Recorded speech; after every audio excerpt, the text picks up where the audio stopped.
बहुत समय पहले नंदन वन में पीलू और लवली नाम की दो बहनें रहा करती थी। समय बीतने पर दोनों बहनें बड़ी हो गई और लवली की शादी एक अमीर पक्षी से होती है और पीलू की शादी एक गरीब पक्षी से होती है। शादी के कुछ महीनों बाद लवली अपनी बहन पीलू से मिलने के लिए आती है। पीलू उसको देखकर खुश हो जाती है। आओ दीदी, तुमने अपने आने की कोई खबर नहीं दी। अगर तुम बताती तो मैं बबलू को लेने के लिए भेज देती। पीलू, इसकी कोई जरूरत नहीं, मैं अपनी हवाई मोटर में आई हूँ। चल जल्दी से एसी ऑन कर, मुझे बहुत गर्मी लग रही है। पीलू कहती है, दीदी मेरे यहाँ एसी नहीं है और पंखा भी अभी नहीं चल रहा है क्योंकि सुबह से लाइट नहीं है। मैं आपको हाथ से ही हवा कर देती हूँ। पीलू, तुझे तो पता है मैं कितनी अमीर हूँ, मेरे हर कमरे में एसी लगा हुआ है।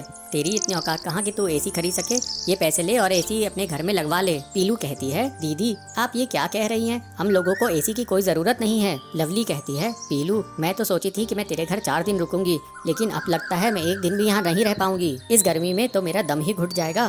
शाम को मैं अपने घर वापस लौट जाऊंगी। पीलू कहती है, जैसी तुम्हारी मर्जी दीदी। पीलू उसे खाना खिलाने के लिए किचन में लेके जाती है। चलो दीदी अब खाना खा लो। लवली किचन में देखती है कि उसे जमीन में खाना परोसा गया है तो वो कहती है, पीलू तुझे पता तो है मैं डाइनिंग टेबल में ही खाना खाती हूँ, मैं जमीन पे बैठ के खाना नहीं खाती। मेरे घर बड़ी सी डाइनिंग टेबल है, तुम मेरे कभी घर आना और डाइनिंग टेबल पर खाना खा कर देखना, कितना मजा आता है डाइनिंग टेबल में खाना खाने का। पीलू, मुझसे तेरी हालत देखी नहीं जाती। तू कहे तो तेरे जीजा जी से बबलू जी के लिए उनके ही ऑफिस में बात करूं मैं। वहाँ ऊपरी कमाई बहुत होती है, जल्दी तू भी मेरी तरह अमीर हो जाएगी। नहीं दीदी, हम लोगों के लिए ईमानदारी की 2 सूखी रोटियां ही अच्छी है, हमें ऊपरी कमाई नहीं चाहिए। पीलू की बात सुनकर लवली हैरान हो जाती है और वो थोड़ा गुस्सा हो जाती है। कहती है, पीलू मुझे तेरी यही बात अच्छी नहीं लगती, लेकिन फिर भी सोचना, क्योंकि मैं तेरे भले के लिए कह रही थी। ठंडे दिमाग से सोचना, फिर मुझे बताना, मैं तेरे जीजा जी से तेरे पति के काम के लिए बात करूंगी। इतना कहकर लवली अपने हवाई मोटर में बैठकर चली जाती है। कुछ दिन ऐसे ही निकल जाते हैं और उसके बाद पीलू चिड़िया के पति का प्रमोशन हो जाता है, उसकी आमदनी बढ़ जाती है। अब पीलू को कोई भी चीज की कमी नहीं थी। कंपनी की तरफ से उन्हें एक शानदार घर भी मिलता है और एक हवाई मोटर भी मिलती है। पीलू खुशी खुशी अपना जीवन बिताने लगती है। वहीं दूसरी तरफ लवली का पति रिश्वत लेते हुए रंगे हाथों पकड़ा जाता है और गिरफ्तार हो जाता है। उनका बंगला, हवाई मोटर, एसी सब जब्त हो जाते हैं। इस बात का पता जब पीलू को चलता है तो वो अपनी बहन से मिलने के लिए जाती है। अपनी बहन से मिलकर पीलू कहती है, दीदी जीजा जी की इस हालत की जिम्मेदार कहीं न कहीं तुम भी हो। तुमने जीजा जी को कभी भी गलत काम करने से मना नहीं किया, तुम्हारे सर पर तो अमीरी का भूत सवार था। लवली कहती है, पीलू मुझे माफ कर दे, मैं लालच में आकर सही गलत का फर्क करना भूल गई थी। तू किसी तरह मेरे पति को छुड़ाने में मेरी मदद कर। दीदी आप चिंता मत करो, मैं अपने पति से जीजा जी को छुड़वाने में मदद करूंगी। तब तक तुम मेरे घर चलो, मेरे साथ रहो। अब तो मेरे घर में एसी भी लग चुका है, तुम्हें गर्मी भी नहीं लगेगी। लवली कहती है, पीलू मजाक छोड़ो, अब मुझे गर्मी से कोई फर्क नहीं पड़ता। अब से मैं और मेरे पति ईमानदारी का जीवन जिएंगे। कुछ दिनों बाद पीलू चिड़िया के पति की मदद से लवली चिड़िया का पति जेल से रिहा हो जाता है। अब वे दोनों ईमानदारी की जिंदगी बिताने लगते हैं। बहुत समय पहले नंदन वन में पीलू और लवली नाम की 2 बहनें रहा करती थी। समय बीतने पर दोनों बहनें बड़ी हो गई और लवली की शादी एक अमीर पक्षी से होती है और पीलू की शादी एक गरीब पक्षी से होती है। शादी के कुछ महीनों बाद लवली अपनी बहन पीलू से मिलने के लिए आती है। पीलू उसको देखकर खुश हो जाती है। आओ दीदी, तुमने अपने आने की कोई खबर नहीं दी। अगर तुम बताती तो मैं बबलू को लेने के लिए भेज देती। पीलू, इसकी कोई जरूरत नहीं, मैं अपनी हवाई मोटर में आई हूँ। चल जल्दी से एसी ऑन कर, मुझे बहुत गर्मी लग रही है। पीलू कहती है, दीदी मेरे यहाँ एसी नहीं है और पंखा भी अभी नहीं चल रहा है क्योंकि सुबह से लाइट नहीं है, मैं आपको हाथ से ही हवा कर देती हूँ। पीलू, तुझे तो पता है मैं कितनी अमीर हूँ, मेरे हर कमरे में एसी लगा हुआ है। तेरी इतनी औकात कहाँ कि तू एसी खरीद सके।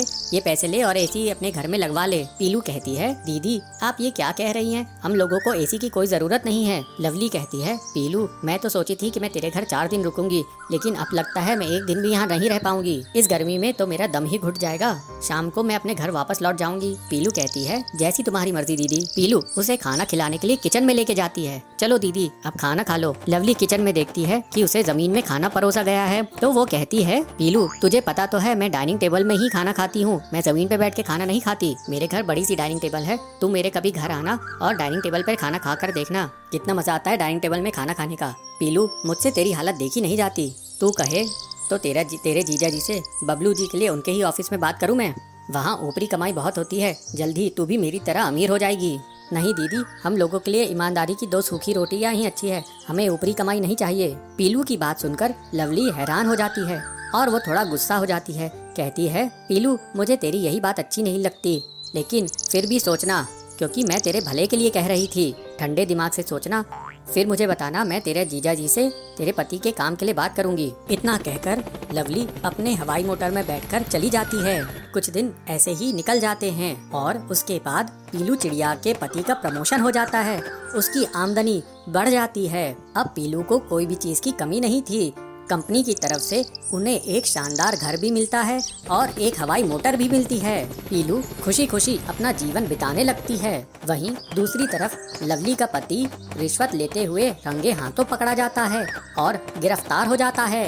उनका बंगला, हवाई मोटर, एसी सब जब्त हो जाते हैं। इस बात का पता जब पीलू को चलता है तो वो अपनी बहन से मिलने के लिए जाती है। अपनी बहन से मिलकर पीलू कहती है, दीदी, जीजा जी की इस हालत की जिम्मेदार कहीं ना कहीं तुम भी हो। तुमने जीजा जी को कभी भी गलत काम करने से मना नहीं किया। तुम्हारे सर पर तो अमीरी का भूत सवार था। लवली कहती है, पीलू मुझे माफ कर दे, मैं लालच में आकर सही गलत का फर्क करना भूल गई थी। तू किसी तरह मेरे पति को छुड़ाने में मेरी मदद कर। दीदी आप चिंता मत करो, मैं अपने पति से जीजा जी को छुड़वाने में मदद करूंगी। तब तक तुम मेरे घर चलो, मेरे साथ रहो। अब तो मेरे घर में एसी भी लग चुका है, तुम्हें गर्मी भी नहीं लगेगी। लवली कहती है, पीलू मजाक छोड़ो, अब मुझे गर्मी से कोई फर्क नहीं पड़ता। अब से मैं और मेरे पति ईमानदारी का जीवन जिएंगे। कुछ दिनों बाद पीलू चिड़िया के पति की मदद से लवली चिड़िया का पति जेल से रिहा हो जाता है। अब वे दोनों ईमानदारी की जिंदगी बिताने लगते हैं।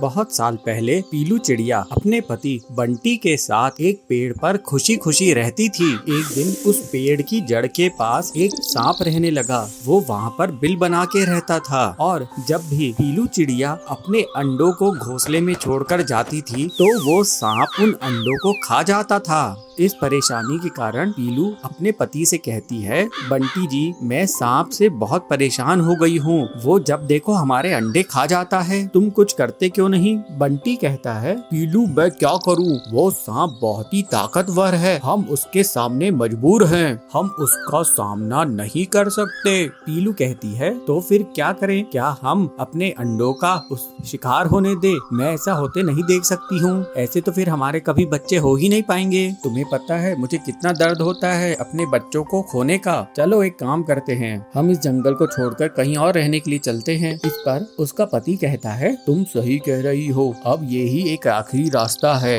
जिससे हम अपने बच्चों को बचा पाएंगे। पीलू और बंटी जंगल से जाने की तैयारी कर रहे होते हैं। तभी कालू कौवा वहाँ पर आता है। कालू कहता है, पीलू बहन, बंटी भाई, तुम लोग बड़े परेशान लग रहे हो, आखिर कहीं जाने की तैयारी कर रहे हो? क्या हुआ? मुझे अपनी परेशानी बताओ। पीलू कहती है, कालू भैया क्या बताऊं, जहाँ जिस पेड़ में हम रहते हैं उस पेड़ के नीचे एक सांप आ गया है और वो हमारे अंडों को खा जाता है। हम लोग बहुत परेशान हैं, उसका सामना भी नहीं कर सकते, हम उससे बहुत परेशान हैं, वो बहुत ताकतवर है। कालू कहता है, पीलू बहन, हर परेशानी का हल भागना नहीं होता है। अगर आप लोग उतने ताकतवर नहीं हैं तो उसे दिमाग से हराने की सोचिए। मैं एक प्लान बताता हूँ, इससे सांप भी मर जाएगा और लाठी भी नहीं टूटेगी। कालू कौवा पीलू और बंटी को प्लान बताता है। दोनों कालू कौवे का प्लान सुनकर बहुत खुश होते हैं। अगले दिन पीलू चिड़िया रानी के महल में जाती है।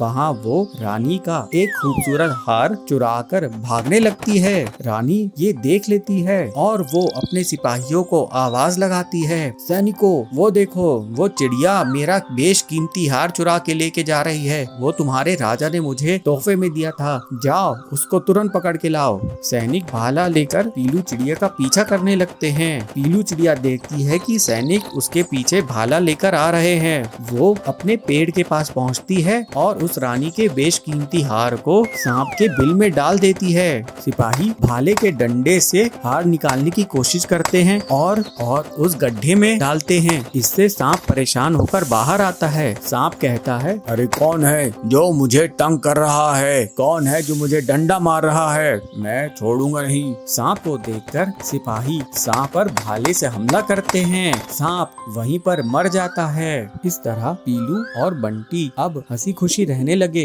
थोड़े दिनों बाद पीलू को बहुत सुंदर सुंदर बच्चे होते हैं। पीलू बहुत शान से उनका जन्मदिन मनाती है और कालू कौवे को बहुत अच्छा सा केक बनाकर खिलाती है। पीलू चिड़िया को बचपन से ही खाना बनाने का बहुत शौक था। उसके पिताजी लोहे के औजार बनाने का काम करते थे। उसकी माँ सुंदरी उन औजारों को जंगल में बेच कर आती थी। पीलू चिड़िया उन दोनों की गोद ली हुई बेटी थी और वे लोग एक पेड़ की डाल में साथ साथ रहते थे। अरे पीलू, तूने सुबह से कुछ बनाई है कि नहीं? भूख से पेट जोर जोर से दुख रहा है। हाँ माँ, मैंने ये देखिए आज एक नई डिश बनाई है। अरे ये चावल में क्या डाल दी है तूने? ये बिरयानी है माँ, मैंने आज ही सीखी हूँ। एक बार टेस्ट करके तो देखिए। अरे पीलू बिटिया, तू खाने के अलावा कुछ और काम में भी ध्यान दिया कर। जब देखो कुछ न कुछ खाने का बनाती ही रहती है। 1-2 साल बाद तेरी शादी भी तो करनी है, कुछ घर के काम भी तो सीख ले। ओहो, अरे तू तो शर्मा गई। अच्छा चल जा, बाहर जा और भट्टी गरम कर, लोहा पीटना है। पीलू बहुत गुणवान बच्ची है, हमें उस पर गर्व है। वो कुछ न कुछ नया पकवान हमेशा बनाने की कोशिश करती है। लेकिन हम लोग इतने रईस नहीं हैं। अगर रोज रोज इतनी महंगी खाने की चीजें बनेंगी तो पैसे कैसे बचेंगे? चिंता क्यों करते हो जी? बच्ची का भाग्य है, उसके भाग्य में जो होगा वो उसे भगवान जरूर देंगे। मेरे बस की बात होती तो उसे 10वीं कराकर घर में नहीं बैठाता और आगे पढ़ाता। वैसे हमारी पीलू जिस घर में भी जाएगी उस घर को बहुत खुश रखेगी। बस एक अच्छा सा लड़का मिल जाए उसके लिए। अरे हम गरीब लोग हैं, गरीब पेड़ में रहते हैं, गरीब घोंसले में रहते हैं। लड़का भी तो ऐसा ही देखना पड़ेगा ना। जब भी पीलू चिड़िया की माँ की तबीयत खराब हो जाती थी तो पीलू चिड़िया पेड़ की एक डंगाल पर औजारों को बेचने बैठ जाती थी। एक दिन उसे वहाँ भोलू मिला। भोलू उससे कहता है, अरे पीलू, तुम यहाँ क्या कर रही हो? मैं ये मेरे पापा द्वारा बनाए गए औजार यहाँ पर बेच रही हूँ। ये औजार क्यों बेच रही हो? ये हमारा पेशा है भोलू। तुम तो पढ़ने में इतनी अच्छी थी, फिर ये काम क्यों कर रही हो? मेरे पिताजी ने मुझे 10वीं पढ़ा दिए, वही हमारे लिए बड़ी बात है। वैसे भी लड़कियों की उतनी पढ़ाई कहाँ होती है, यही तो हमारी समस्या है। लड़कियों को ज़्यादा पढ़ाते नहीं हैं। खैर ये बताओ तुम रहती कहाँ हो? यहीं पास में ही हमारा घोंसला है। वैसे तुम्हें किस बात का शौक है? मुझे खाना बनाने का बहुत शौक है। अरे तो तुम आलू के पराठे, पिज्जा, बिरयानी, जो भी तुम्हें खाना बनाना आता है वो बना कर बेचो। ये औजार क्यों बना के बेच रही हो? औजार के काम से तुम ज्यादा कमाने लगोगी। पीलू चिड़िया ये सुनकर बहुत खुश हो जाती है। कुछ दिन बाद जंगल में एक तूफान आता है। पीलू चिड़िया के पिताजी उस तूफान में फंस जाते हैं और उनकी जान बाल बाल बचती है। लेकिन इस तूफान की चपेट में आने के कारण उनका आधा शरीर काम करना बंद कर देता है। उनकी पत्नी सुंदरी सोचती है कि कैसे अब आगे घर चलेगा। सुंदरी कहती है, आप चिंता मत कीजिए जी, हम आपको अच्छे डॉक्टर को दिखाएंगे। अरे लेकिन पैसा कहाँ से आएगा? पीलू की शादी भी तो करनी है। पीलू इस बात को सुनकर बहुत दुखी हुई और वो अपने पिताजी के पास आकर बोली, पिताजी आप चिंता मत कीजिए, मैं हूँ ना, मैं और मेहनत करूँगी और मैं और माँ कोई न कोई रास्ता जरूर निकाल लेंगे। पीलू की बात सुनकर उसके पिताजी कहते हैं, अरे बेटा तू इतनी छोटी है, तू क्या क्या करेगी? पीलू कहती है, पिताजी जब तक पिताजी आप ठीक नहीं हो जाते मैं घर के बाहर आलू के पराठे, पिज्जा बनाकर बेचा करूँगी। अरे पीलू ये काम करोगी तो लोग क्या कहेंगे? पीलू समझदारी से जवाब देती है, पिताजी जब मैं जंगल में औजार बेचती हूँ तब क्या कोई कुछ कहता है? हाँ में हाँ मिलाते हैं। अगले दिन पीलू भट्टी पर पिज्जा बनाती है और अपने माँ पिताजी को कहती है, माँ पिताजी ये पिज्जा एक बार खा के देखिए कैसा बना है। पीलू के माँ और पिताजी उस पिज्जा को खाते हैं। पीलू चिड़िया की तारीफ करते हैं, अरे वाह ये तो बहुत स्वादिष्ट लग रहा है, हमने तो ऐसा कभी कुछ नहीं खाया था, अब मैं यही काम करूँगी। पीलू की माँ कहती है, लेकिन ये सब तेरे दिमाग में आया कहाँ से? माँ मुझे ये सलाह भोलू ने दी। ये भोलू कौन है? माँ भोलू मेरे साथ स्कूल में पढ़ता था। इस तरह पीलू चिड़िया पिज्जा और आलू के पराठे बेचने लगी और जो भी पक्षी उसके यहाँ पिज्जा और आलू का पराठा खाता वो उसका फैन हो जाता। इस तरह से पीलू चिड़िया धीरे धीरे अपनी मेहनत से प्रसिद्ध होने लगी। दूर दूर से पक्षी पीलू चिड़िया के पास पिज्जा और पराठा खाने आने लगे और उसके पास काफी पैसा जमा हो गया। फिर एक दिन पीलू चिड़िया अपने पिताजी को लेकर बड़े डॉक्टर के पास जाती है। डॉक्टर कहता है, इनका इलाज तो हो जाएगा लेकिन बहुत खर्चा आएगा, महंगी दवाइयाँ लगेंगी। कोई बात नहीं डॉक्टर जी, जितना भी पैसा लगे आप मेरे पिताजी को ठीक कर दीजिए। वाह पीलू, तेरे खाने से तो हमारी किस्मत ही बदल गई, अब तू और अब बड़ी दुकान खोल। जैसे जैसे पीलू की आमदनी बढ़ने लगी, पीलू और उसके परिवार का रहन सहन भी बदल गया। पीलू अब एक नए घोंसले में रहती थी। एक दिन भोलू उससे मिलने आता है। भोलू को पीलू का परिवार पसंद करता है और इस तरह से पीलू और भोलू की शादी हो जाती है। चंबल नगर में गोलू नाम का एक बच्चा था। उसके घर में एक शरारती चूहा घुस गया। वह चूहा बहुत छोटा सा था मगर बहुत शरारती था, घर भर दौड़ता। गोलू चूहे को देख लेता है और मम्मी को कहता है, माँ घर में चूहा घुस आया है। अरे गोलू, मैंने तो कहीं नहीं देखा, आपको कहाँ नजर आया? मेरे रूम में दौड़ता हुआ मैंने देखा है माँ। तो माँ सोचती है ये तो बच्चा है, इसको तो शायद ख्याल आया होगा कि कोई चूहा दौड़ रहा है, तो उसकी बातों को नेग्लेक्ट कर देती है और अपने काम में लग जाती है। एक दिन वो चूहा गोलू की किताब कुतर देता है, कुछ कपड़े भी कुतर देते हैं। तब गोलू आके उस किताब और कपड़ों को माँ को दिखाता है। माँ देखो ना, मेरे किताब और कपड़े दोनों को काट के कुतर दिया। तब माँ को लगता है कि गोलू सच बोल रहा है। माँ घर भर ढूंढती है मगर चूहा नहीं मिलता। चतुर चूहा गोलू की बिस्तर के नीचे जाके छुप जाता है। अब चूहे की नजर पड़ी गोलू की माँ की खाने पे। गोलू की माँ जो खाना बनाती और बिना ढके रख देती, वह चूहा उसे भी चट कर जाता था। चूहा खा पीकर बड़ा हो गया। गोलू की मम्मी किचन में आती है और देखती है, अरे मैंने तो इसको ढका था, शायद लगता है मैं भूल गई, इसीलिए इस चूहे ने ना नाक में दम कर रखा है, ये पूरा खाना फेंकना पड़ेगा। तभी वहाँ पे गोलू पहुँचता है और कहता है, चूहा जब छोटा था तभी मैंने कहा था, लेकिन आप मेरी बात नहीं माने। सच है गोलू, मगर मैं भी तो ट्राई कर रही हूँ इस चूहे को बाहर निकालने की, हाथ में आता ही नहीं, पता नहीं घर कहाँ बनाया है। इनकी बातों को चुपचाप सुनते हुए चूहा हंसता है और अपना घर, जो कि गोलू की बिस्तर के नीचे है, वहाँ पे जाके फिर से छुप जाता है। एक दिन गोलू की मम्मी ने एक बोतल में शरबत बनाकर रखा। शरारती चूहे की नजर बोतल पर पड़ गई।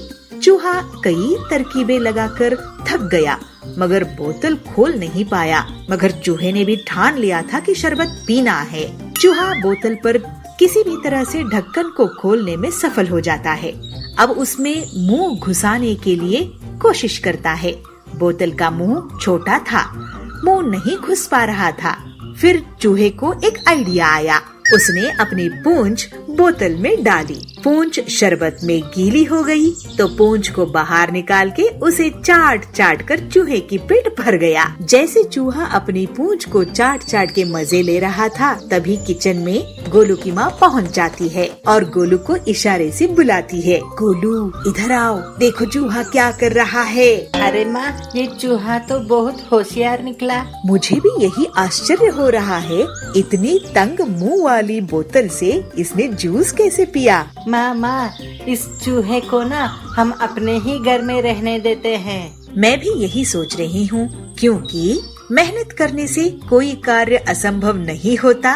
ये नैतिक शिक्षा इस चूहे ने मुझे दिखाया। तो फिर माँ, इसके लिए एक पिंजरा खरीदे। माँ और गोलू दोनों बाजार जाके चूहे के लिए एक सुंदर सा पिंजरा लेके आते हैं और उसको अपने घर में पालते हैं।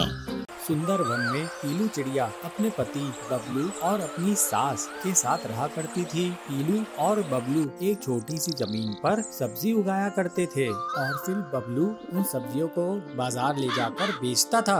एक दिन पीलू चिड़िया अपनी सास के साथ सब्जियां तोड़ने के लिए गई थी। अरे वाह बहू, इस साल तो सब्जी की फसल बहुत अच्छी हुई है। हाँ माँ जी, मैंने और इन्होंने बहुत मेहनत की है, तब जाकर ऐसी फसल हुई है। इस बार इतनी सब्जी हुई है कि इन्हें बेचकर हमारे सारे कर्ज उतर जाएंगे। ये सुनकर उसकी सास बहुत खुश होती है। चल पीलू, जल्दी से हम सब्जियों को तोड़ लेते हैं, पता नहीं कब बारिश हो जाए। सास और बहू जब सब्जियां तोड़ रही होती हैं, तो बहुत जोर से बारिश होने लगती है। माँ जी जल्दी चलिए, बहुत जोर की बारिश होगी। बहुत जोर की बारिश हो रही है। हाँ बहू जल्दी चल, बारिश तेज हो रही है, हम नहीं तो हम बीमार पड़ जाएंगे, भीगेंगे तो बीमार पड़ जाएंगे। जब बारिश रुक जाएगी तब आकर बची हुई सब्जियों को तोड़ लेंगे। घर आकर वो दोनों बारिश रुकने का इंतजार करने लगती हैं। इस बारिश को भी अभी आना था, अगर बारिश नहीं रुकी तो हमारी सारी मेहनत बर्बाद हो जाएगी। ऐसी अशुभ बात मत कर बहू, चल जा अब तू भोजन बना, बबलू आता ही होगा। सुबह से रात हो जाती है लेकिन बारिश रुकने का नाम ही नहीं लेती और थोड़ी देर बाद बबलू भी सब्जी बेचकर घर वापस आ जाता है। आप और पीलू सब्जियां तोड़ने गई थी, सारी सब्जियां तोड़ ली ना? कम से कम इस बारिश में वो सब्जियां खराब तो नहीं होंगी? अरे कहाँ बेटा, जैसे ही हम सब्जी तोड़ने लगे बहुत जोर की बारिश होने लगी, पूरी सब्जियां हम नहीं तोड़ पाए। हे भगवान, अगर ये बारिश नहीं रुकी तो कल मैं क्या बेचने जाऊंगा? इतनी बारिश में तो सारी सब्जियां सड़ जाएंगी। बेटा अब चिंता करने से क्या होगा, जो किस्मत में लिखा है वही होगा, उसे कौन बदल सकता है। माँ जी सही कह रही है, आप खाना खाकर सो जाइए, कल की कल देखेंगे। लेकिन बारिश रुकती नहीं, अगले दिन भी मूसलाधार बारिश होती है और उनका खेत पानी से भर जाता है। इस तरह से बबलू की सब्जी की दुकान बंद हो जाती है। ये सब देखकर कालू कौआ मन ही मन बहुत ही खुश हो रहा था। कालू बबलू का पड़ोसी था। वो बबलू की दुकान के बगल में ही अपनी सब्जी का ठेला लगाता था। अरे बबलू, ऐसा क्या हुआ जो तूने सब्जी बेचना बंद कर दिया? क्या बताऊं, मेरी सारी सब्जियां बारिश के कारण खराब हो गई। इस तरह बहुत सारे दिन गुजर जाते हैं। देखिए जी, हमारे खेत में अभी भी पानी भरा हुआ है, क्यों ना हम तरबूज के कुछ बीज पानी में डाल दें। तरबूज को पानी चाहिए होता है, हमारे खेत में पानी वैसे भी भरा हुआ है और वैसे भी आजकल बाजार में तरबूज की बहुत डिमांड है। भगवान की दया से अगर हमारी तरबूज की फसल हो गई तो हमारी सब्जियों के नुकसान की भरपाई हो जाएगी। लेकिन पीलू, तरबूज उगाने के लिए हमारे पास तरबूज के बीज भी तो होने चाहिए और हमारे पास तो तरबूज के बीज हैं ही नहीं। उसकी चिंता आप मत कीजिए माँ जी, मेरे पास बहुत सारे तरबूज के बीज हैं। ये देखिए मेरे पास कितने सारे तरबूज के बीज हैं। दोनों सास बहुएं अपने खेत में तरबूज के बीज बिखेर देते हैं और जल्द ही उनके यहाँ तरबूज उगाते हैं और कुछ दिनों बाद वे तरबूज पक जाते हैं। पीलू उन पके हुए तरबूजों को तोड़ लेती है और ये लीजिए जी, पके हुए लाल मीठे तरबूज, इन्हें ले जाकर आप अपनी दुकान में बेच दीजिए। देखना आज आपकी दुकान पर ग्राहकों की भीड़ लग जाएगी। बंटी तरबूज लेकर अपनी दुकान चला जाता है और बंटी के तरबूज धड़ाधड़ बिकने लगते हैं। सिर्फ कुछ ही मिनटों में पूरे तरबूज बिक जाते हैं। बबलू खुशी खुशी घर वापस आता है।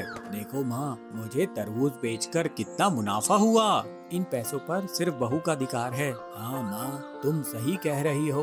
बबलू वो पैसा पीलू को दे देता है। अब पीलू और बबलू अपने खेत में तरबूज की फसल उगाने लगे और खुशी खुशी अपनी जिंदगी बिताने लगे।